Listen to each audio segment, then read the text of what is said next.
네, 트럼프 2기가 시작된 이후에 트럼프 발언에 따라 연일 시장이 출렁거리고 있습니다. 특히 어제 같은 경우는 트럼프로 시작해서 트럼프로 끝난 하루라고 볼 수 있겠죠. 네, 관세에 대해서 계속해서 트럼프 대통령의 발언이 번복이 되고 있습니다. 특히 이번 주에는 중국 양해라는 굵직한 매크로 이슈도 있는데요. 오늘은요, 김한진 이코노미스트 모시고 경제 흐름과 시장 이슈 짚어보도록 하겠습니다. 어서 오세요. 네, 반갑습니다. 안녕하세요. 반갑습니다. 네, 박사님 어제 트럼프 대통령이 미국 의회에서 미국의 꿈 재건을 주제로 연설을 했습니다. 어떤 점을 좀 주목해서 보셨습니까?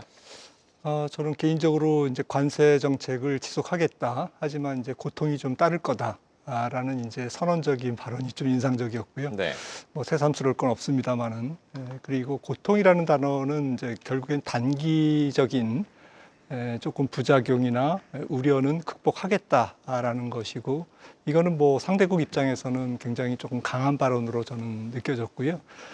또 균형 재정을 이룩하겠다라는 발언도 조금 도치를 조금 더 강하게 밀어붙일 가능성, 그리고 금리에 대해서 얘기했습니다. 시장 금리를 낮추겠다. 이거는 이제 스콧 베센트 재무장관이 발언했던 것과 조금 일맥상통하는 것이죠. 그래서 이 트럼프 정책의 경제 정책에 상당히 굵직한 세 가지 키워드가 어제 나왔다라고 생각이 되고요. 그런데 한국의 관세가 미국보다 4배가 더 높다라고 하는 것은 전혀 근거 없는 건데 네. 지금 FTA로 0.79%거든요. 지금 미국 제품에 대한 수입 관세가요. 네. 이런 면에서 조금 알고 발언한 건지 아니면 의도적으로 아니면 착각했는지 이런 것들이 좀 아리송합니다. 그리고 이제 반도체 지원법의 폐지라든지 이거 예상했던 건데 좀 과혹한 그런 발언이 나왔고요. 어쨌든 관세의 목적에 대해서 자기네 땅에다 공장을 지어라라고 하는 강한 메시지가 어제 전달됐다고 볼 수 있겠습니다. 네, 트럼프스러운 발언들이 어제 좀 많이 나온 것 같습니다. 지금 멕시코랑 캐나다, 중국에 관세를 부과를 했고 상대국들도 사실 가만히 있을 수는 없잖아요. 보복 관세를 예고하면서 관세 전쟁에 대한 불안감이 커지고 있습니다. 그런데 또 루트릭 상무장관은 타협안을 발표할 수도 있다. 또 가능성도 열어놨는데 박사님은 어떻게 보십니까? 이번 트럼프 관세 정책은 4년 내내 거의 빠른 그리고 조금 돌발적인 네. 그리고 굉장히 무대뽀적인 관세 정책이 나올 것이라는 것을 우리가 지금 재확인할 수 있었고요. 그리고 이런 빠른 관세에 조금 대비해서 잦은 협상 그리고 잦은 변경 그리고 느닷없이 SNS를 통해서 갑자기 변경하는 어제 밤에 이제 캐나다, 멕시코 자동차 관세도 한 달 유예했던 것도 전혀 예상하지 못했던 그러한 정책이었듯이 이런 것들에 조금 시장이 굉장히 변동성을 유발할 수밖에 없는 그러한 혼란스러운 관세 정책이 앞으로도 계속될 것이다라는 것인데 다만 중국에 대한 관세는 제 생각에는 거의 일관성 있게 에스컬레이터식으로 올라갈 가능성. 지금 누적 관세가 20%인데 합치면 거의 30%거든요. 네. 기존 관세가 있기 때문에 여기에다가 아마도 3월 중에 저는 10%를 또 때릴 것 같습니다. 그리고 중국도 한 40%까지는 올린 다음에 그 다음에 협상에 임하지 않을까. 트럼프식 거래 기술이 중국에도 발휘가 될 텐데 중국에는 더 강하게 또 가혹하게 좀 관세 정책이 매겨질 가능성이 높아 보입니다. 중국에 대한 관세는 일관성 있게 더 가혹하게 매겨질 가능성이 높다라고 전망을 해주셨고요. 협상으로 낮춰질 여지는 있지만 결국에는 이렇게 관세가 올라가게 되면 미국 내에서 이제 수입 관세율이 1943년 이후 가장 높은 수준에 이를 것이다라는 전망들도 나오던데 물가 우려가 현실화될 가능성 어떻게 보십니까? 지금 물가 우려가 현실화되고 있습니다. 철강 관세가 3월 14일인가부터 부과될 것으로 네. 예고돼 있는데 이미 미국 내에서 철강 값이 20% 올랐고요. 그리고 목재 가격도 지금 오르고 있습니다. 그러니까 관세를 매길 것이다라는 발언으로 이미 수입업자들은 네. 미국의 수입업자들은 가격 인상에 지금 나서고 있고요. 이런 측면에서는 인플레이션이 어느 정도는 불가피하다. 어제 나온 베이지북을 보더라도 1월 중순, 2월부터는 1월 말부터는 물가 항목이 굉장히 높아지고 있는 것을 우리가 확인할 수 있었고요. 네. 여러 가지 경제 지표에서 지금 물가 항목이 들썩이고 있는 것은 분명합니다. 그런데 이제 얼만큼 지그재그식으로 갈지자로 관세 정책을 매기느냐에 따라서 조금 미국 물가의 이제 계산법이 조금 달라질 것 같은데요. 아무튼 예일대 예산연구소인가요? 여기서는 말씀 주셨듯이 1946년 이후에 최대 관세로 지금 보고 있고 이것이 이제 금액 가중으로는 11.6%가 되는 건데 이럴 경우에 그러니까 지금 트럼프가 공언한 여러 가지 관세 정책이 다 매겨질 경우에 물가는 거의 한 1%포인트, 한 1.2%포인트 적어도 이제 오를 것이다라고 이제 전망을 하고 있고 GDP는 올해만 0.4%포인트 그리고 장기적으로 계속 그 정도로 둔화될 것이다라고 하니까 이걸 두 개를 합치면 네. 결국 경제는 약해지고 물가는 올라간다. 뭐 스태그플레이션적인 이제 그러한 상황을 지금 미국 정부가 도찌라든지 예산 효율화라든지 절감이라든지 또 법인세 여러 가지 이제 다른 보완적인 경제 정책을 통해서 얼만큼 스무딩 시킬까라는 부분이 조금 의문이 있습니다만은 아무래도 조금 그 화석연료 채굴이라든지 이런 거에도 굉장히 박차를 더 강하게 가할 가능성. 그래서 총체적으로 물가를 낮추는데 한쪽에서는 굉장히 총력을 기울이고 한쪽에서는 관세 전쟁을 벌이고 이렇게 양면적으로 미국 경제 정책이 펼쳐질 가능성이 높아 보입니다. 지금 물가가 뭐 오를 수밖에 없는 상황인 것 같습니다. 현 시점에서 또 지표들을 확인해 보면 어제 ADP 민간 고용이 나오지 않았습니까? 시장 예상치를 크게를 하회했고 이렇게 고용 증가폭이 대폭 감소를 하게 된다면 미국 경제 성장성이 둔화되고 있다. 이렇게 시그널로 시장은 받아들일 텐데 미국 경제에 대해서도 좀 짚어주실까요? 미국 경제가 지금 약해지는 모습이 곳곳에서 나오는데 다행인 점은 이제 1월 달에 설문지를 돌려서 조금 수집한 소위 소프트 데이터, 심리 지표들은 나쁘지만 하드 데이터, 소비 지출이라든지 그다음에 소득이라든지 이런 지표들은 아직은 건강합니다. 그래서 1분기 GDP가 살짝 한파라든지 LA 산불이라든지 또 공무원 감원이라든지 이런 것들도 관세 정책에 따른 심리적인 부담에 따라서 1분기 미국 GDP는 아마도 예상치보다 낮게 나올 가능성이 높습니다. 그러니까 한 1.34% 정도로 4분기에 혹은 작년도에 2.8%보다는 굉장히 낮은 성장률 쇼크가 나올 가능성이 있지만 이거를 경제의 침체로 볼 거냐라는 부분에 대해서는 조금 의문이 있고요. 동의하기 좀 어렵고요.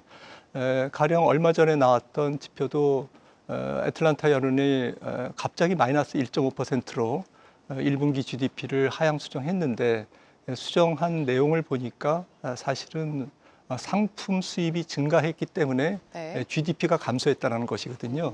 그런데 정확한 무역 수지 데이터가 아직 안 나왔고 그리고 서비스 수출도 반영이 안 돼 있습니다. 그러니까 일부만 반영해서 기계적으로 나온 것으로 추정이 되기 때문에 월가에서도 1분기 GDP가 낮게 나올 것은 인정하지만 이것이 미국 경제 성장률이 평균적으로 한 1.8% 정도가 좀 잠재 성장률인데 이걸 크게 하회할 정도로 지금 고용 시장이 무너지는 것도 아니고 또 하드 데이터가 지금 전반적으로 건강하기 때문에 견조하기 때문에 조금 미국 경제 전체적으로는 올해 그렇게 크게 걱정하지 않으셔도 될 것 같습니다.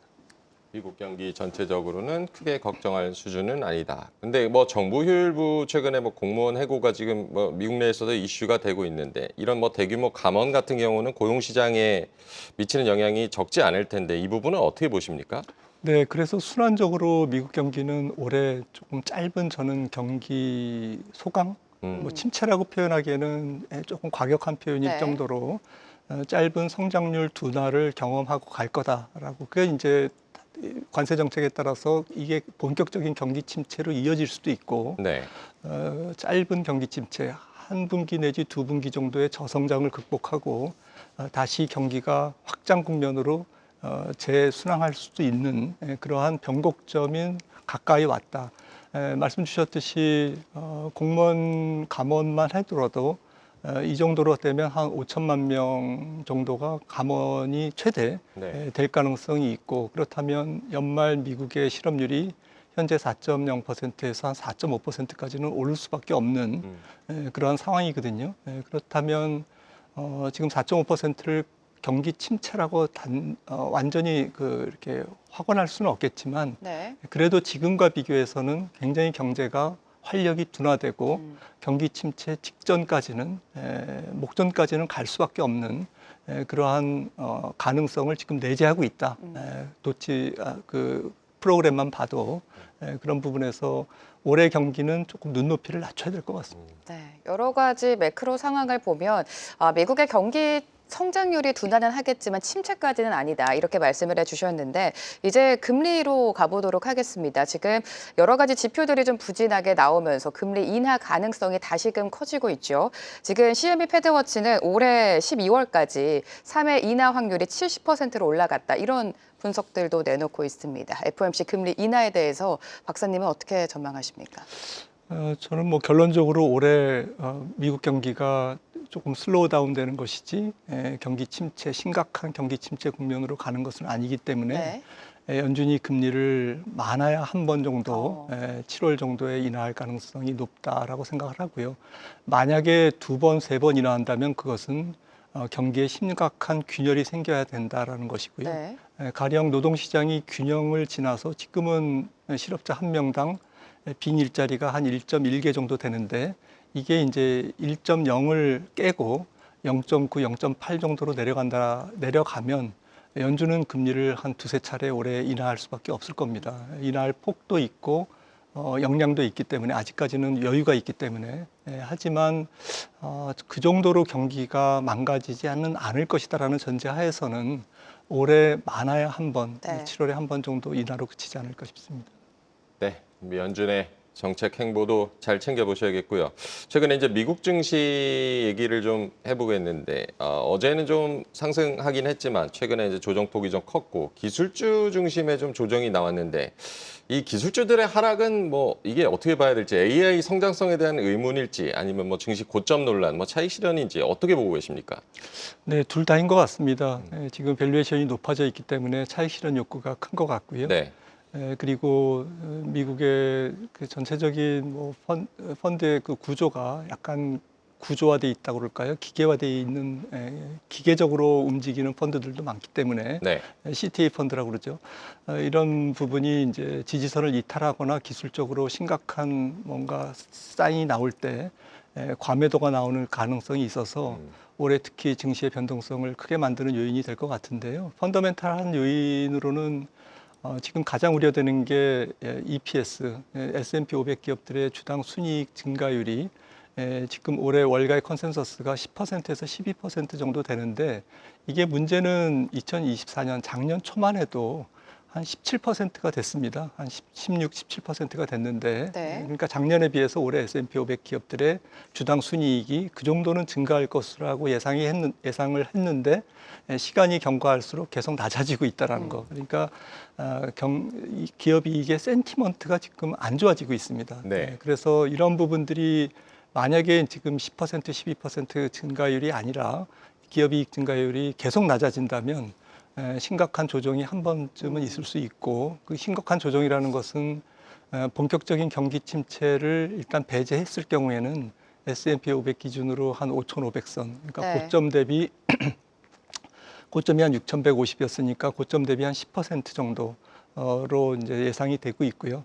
하지만 심각한 그런 침체가 아직까지는 펀더멘탈적이로나 아니면 연준의 금리 인하 여유라든지 또 트럼프의 트럼프가 어쨌든 취임할 때 5,700이었고 고점 대비 10% 떨어지면 5,500이기 때문에 S&P 기준으로 그 정도가 되면 5,500에서 5,700 정도에 가면 관세 정책도 조금 뒤로 미룬다든지, 그리고 증시의 우호적인 제스처가 분명히 나올 것 같습니다.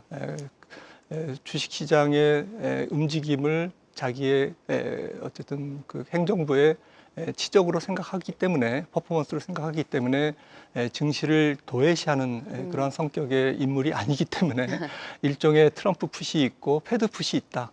그리고 펀더멘탈도 올해 한 10% 이익 증가율은 가능하다. 다만 조금 비싸다라는 것이 흠인데 그 정도는 주가가 한 5%, 7% 하락하면 충분히 매수세를 유입하기에 충분한 저렴한 가격대가 아닐까 네. 싶어서 그렇게 염려하지 않으셔도 될 것 같습니다. 네. 박사님께서 계속 지금 침체라고 이야기하기에는 아직은 이르다. 금리와 관련해서도 2, 3회보다는 연 1회 인하 가능성을 시사해 주셨는데 앞서서 뭐 나스닥 중심으로 말씀해 주셨고 S&P 500도 말씀해 주셨지만 최근에 미증시가 계속해서 하락하면서 S&P 500이 트럼프 당선 이후까지 계속해서 낙폭을 키우고 있는 상황입니다. S&P 500 지금 연말까지 뭐 6,800까지 갈 거다. 이런 긍정적인 낙관론도 나오는데 일단 지금 당장 상반기에 미증시 흐름이 상승으로 추세로 돌릴 수 있을까요?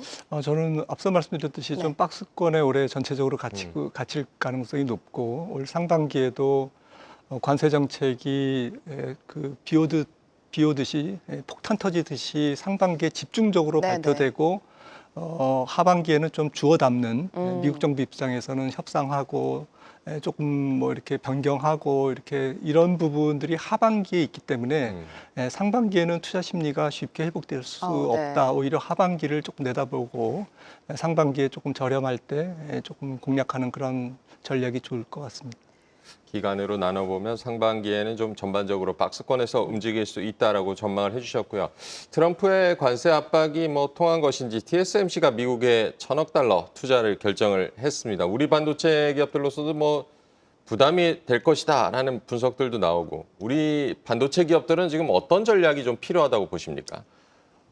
상당히 어렵죠. 아마 굉장히 고민을 할 겁니다. 그런데 사실은 바이든 정부 4년간 우리 기업들이 한 150조 정도, 그러니까 1,000억 달러가 넘는 돈을 물론 이제 반도체를 포함해서 자동차, 2차 전지 다 합쳐서 그렇게 통계가 나와 있습니다만은 반도체가 아무래도 제일 크죠. 그래서 우리나라도 지금 뭐 TSMC 정도는 아니지만 이미 지난 4년간 미국의 일자리를 만드는데 상당한 기여를 했고 1,000억 달러 이상을 투자를 했다라는 것이죠. 이런 부분들을 계속 어필을 해야 될 것 같고요. 아무튼 조금 제일 우려되는 것은 반도체 기업들을 비롯해서 그리고 멕시코와 캐나다에 조금 우회 수출 기지를 갖고 있는 자동차 가전업체들도 굉장히 지금 골머리를 앓고 있을 거고 미국에 결국에는 공장을 지어야 되는 과제 이거를 피해갈 수는 없을 것이다. 어떻게 이제 얻을 건 얻고 줄 건 주느냐라는 네. 부분에서 조금 협상을 잘해야 되겠죠. 네. 자, 중국으로 또 넘어가 보면 지금 전인대가 열리고 있고 올해도 중국 정부가 경제 성장률을 5% 안팎으로 설정을 했습니다. 여러 가지 관세 전쟁에 대한 불안감 속에서도 5% 안팎을 설정을 했고 계속해서 대규모 경기 부양책이 나올 것으로 예상을 하고 있는데 우리 시장에는 어떤 영향을 줄까요? 전체적으로 중국 경제 정책을 보면 우리나라 경제 정책을 조금 가늠할 수 있을 것 같습니다. 네. 아마 비슷하게 가지 않을까라고 네. 생각을 하면서 양해를 조금 관찰했는데요. 과학기술 투자에 정부 R&D 투자를 80조 원 한화로 80조 원은 2년 연속 10% 증가를 양회해서 이번에 선언했고요. 그러니까 국가의 총력을 조금 4차 산업, 혁신성장 산업, 첨단 산업에 쏟아붓겠다라는 것이 이제 중국의 이번 양회의 가장 큰 인상적인 부분이고, 그리고 재정을 풀겠다.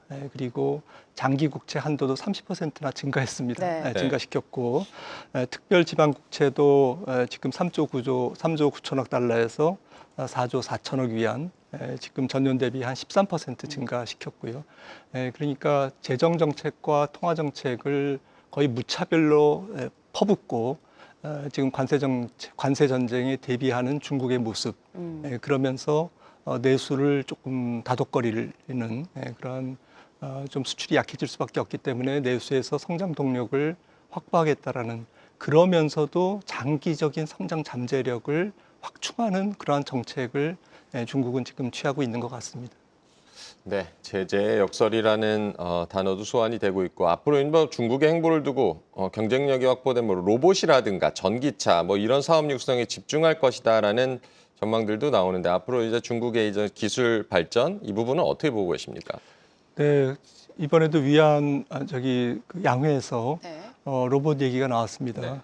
체화지능이라고 이거는 이제 TSMC 회장이라든지 그 엔비디아 회장 진스왕 회장이 얘기했던 결국엔 피지컬한 것이 굉장히 올해는 중요하다. 네. 그러니까 AI 생성형 AI를 피지컬한 걸로 대상으로 접목시키는 그러한 작업에 굉장히 그 공정이 지금 올해 중요한 그러한 부분에서 이런 단어가 체화지능이라는 것이 양회에서 나왔다라는 것이 굉장히 인상적이었고요. 로봇 강국으로 중국이 한 걸음 더 나아가는 올해가 되지 않을까 싶습니다. 네, 이번 양해가 더 의미가 있었던 게 중국의 딥시크의 등장 이후에 열렸기 때문에 지금 로봇이라든지 첨단 기술에 조금 더 집중을 하고 있는 것 같습니다. 사실 미국 지표들은 좀 부진했다라고 말씀드렸습니다만 최근에 나온 중국 지표들은 좀 호조를 보이고 중국 증시로 또 홍콩 증시로 자금들이 많이 이동을 하고 있습니다. 지금 중국 정부가 내수 회복을 위해서 적극적인 부양책을 내놓고 있는데 앞으로 중국 증시 흐름은 어떻게 보십니까? 저는 중국 증시는 철저히 이원화될 것 같습니다. 중국 기업들을 다 모아놓은 상해 종합지수는 박스권에 갇힐 수 있겠지만 항생 테크라든지 기술주 중심의 중국 주식은 계속 약진할 가능성. 네. 이렇게 해서 구경제와 신경제가 상당히 양극화돼서 움직이는 중국 증시의 모습이 아닐까 이런 생각에서 전 세계 증시의 시사점이 많은 그런 상황이라고 생각을 합니다. 네, 중국 증시의 이원화, 기술주 중심으로 약진이 있을 수 있다라고 전망을 해주셨고요. 미 증시의 뭐 고점 논란, 높은 밸류 우려 이제 감안했을 때 글로벌 자금이 이제 신흥국으로 이동할 가능성, 물론 뭐 우리 시장도 이제 포함이 되겠고, 우리 증시 상승에서는 외국인 이제 유입 가능성 전망을 어떻게 보고 계십니까? 일단 가격이 싸다라는 점, PR이 10배밖에 안 되고 PBR도 1배 내외이기 때문에 가격이 싸다라는 강점, 그리고 올해 그래도 조금 뭐 여러 가지 경치적인 안정이 예상된다라는 점, 이런 점에서는 외국인들의 유입을 불러일으키기에 충분한 펀더멘탈 여건이라고 생각합니다만은 결정적인 약점이라고 한다면 결국에는 기업이익 증가율이 5 내지 6% 영업이익 증가율이 그 정도에 미치지 그 이상을 뛰어넘지 못하다라는 데 있다는 거죠. 그래서 PR은 싸고 전체적으로 가격은 우량주의 가격은 싸지만 성장 모멘텀이 부재하다라는 부분이 한국 증시의 좀 한계라고 생각을 하고 있어서 또 환율 측면에서도 외국인들이 지속적으로 들어오기에는 지금 유로화도 강하고 네. 또 달러도 조금 약한 모습을 살짝 보여주고는 있지만 아직까지는 조금 그 상황이 해제된 것이 아니다. 강달러가 완전히 해소된 것은 아니다라고 저는 보고 있고 올해 중반을 지나서 하반기까지도 미국 경제가 상대국 다른 모든 국가들보다는 굉장히 높은 성장률을 유지할 것 같고 유로 ECB보다는 연준이 금리를 조금 적게 내릴 가능성, 그러니까 금리 차가 미국이 훨씬 다른 나라에 비해서 높다라는 점, 이러한 점에서 달러 인덱스가 그렇게 큰 폭의 약세로 추세를 잡지는 못할 가능성, 그렇다고 본다면 외국인들도 제한적인 유입이지 추세적인 유입은 조금 어렵지 않을까라는 측면에서 한국 증시는 올해도 좀 박스권을 탈피하기에는 좀 역부족이지 않을까 싶습니다. 원달러 환율이 오늘 좀 쉬어가고는 있습니다만 여전히 강달러 기조를 이어가고 있기 때문에 외국인의 자금이 쉽사리 들어오기에는 쉽지 않아 보인다라는 말씀을 해주셨고 사실 국내 증시뿐만이 아니라 중국 증시, 미국 증시 역시 트럼프 관세라는 불확실성에 출렁이고 있습니다. 이 트럼프의 관세가 이제는 유럽으로 EU로 좀 확대될 것이다 이런 가능성도 제기가 되고 있는데 앞서서 ECB 통화 정책 말씀해 주시지 않았습니까? 조금 더 자세히 들어가 볼까요? 네, ECB가 뭐 금리를 어느 정도는 올해 한두 차례는 분명히 인하할 것 같고요. 네. 그리고 유럽이 굉장히 지금 다급해져 있습니다. 지금 어제 독일 증시도 굉장히 많이 올랐고 또 국채 금리도 독일 통일 이후에 가장 많이 큰 폭으로 올랐다고 하는데 네. 그 정도로 지금 재정을 풀겠다라는 것인데 사실은 정말 재정에 보수적인 독일마저도 큰 폭의 재정 지출을 조금 감소하겠다라고 이제 선언적으로 얘기했고, 그리고 이제 유럽 재무장 계획이 어제 발표가 됐습니다. 그래서 방위비에 한 8천억 정도 유로존이 쓴다고 이제 선언을 했고, 또 독일 같은 경우에는 이제 예산 GDP의 0.35%로 지금 법으로 제한돼 있는데, 이 부분도 방위비 부분은 이제 예외로 두겠다라는 이제 그런 발표를 했습니다. 결국에는 유로존이 적극적으로 통화 재정 정책을 펼치겠다. 네. 그러면서 이제 독자적으로 미국의 우산에서 벗어나서 독자적으로 방위비를 지출하고 또 경제를 부흥시키겠다라는 이제 어제 발표가 있었는데요. 결국에는 이런 부분들이 얼마나 유로화를 지속적으로 강하게 만들고 그리고 지금 통화 정책을 계속 조금 완화적으로 펼칠 경우에 조금 그 부작용에 대해서는 어떻게 감당을 할지 이런 부분들이 조금 예상하기 쉽지 않습니다. 복잡한 네. 문제입니다. 결론적으로 저는 ECB가 통화 정책으로 올해 할 수 있을 만큼은 할 것이다. 할 수 있을 만큼이라는 것은 올해 적어도 한 2번이나는 최소 할 거고요. 그리고 지금 2.75인데 2.5%까지는 내리고 2.25%까지는 내릴 네. 가능성을 배제할 수 없다고 생각합니다. 네, 트럼프의 다음 관세 타겟이 되고 있는 유로존 역시 적극적인 통화 재정 정책에 나설 것이라는 점을 짚어주셨고요. 이제 우리나라 한국은행이 어떤 선택을 할지도 좀 궁금해지는데 한국은행 올해 뭐 최종 금리 어느 정도 수준으로 보고 계십니까?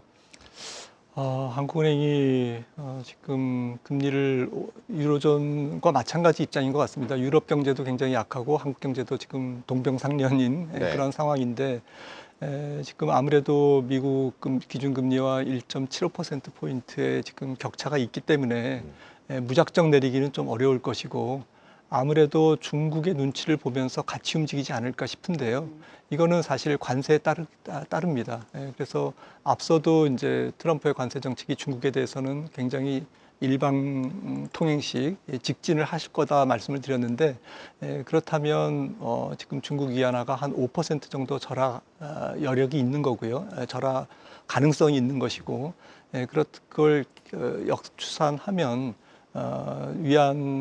우리나라 기준금리도 한 2번 정도는 인하할 수 있는 그러한 가능성을 엿볼 수 있는 그런 네. 부분이 아닌가 싶습니다. 네, 한국은행도 2번 정도 금리 인하를 할 수 있다라고 전망을 해주셨고요.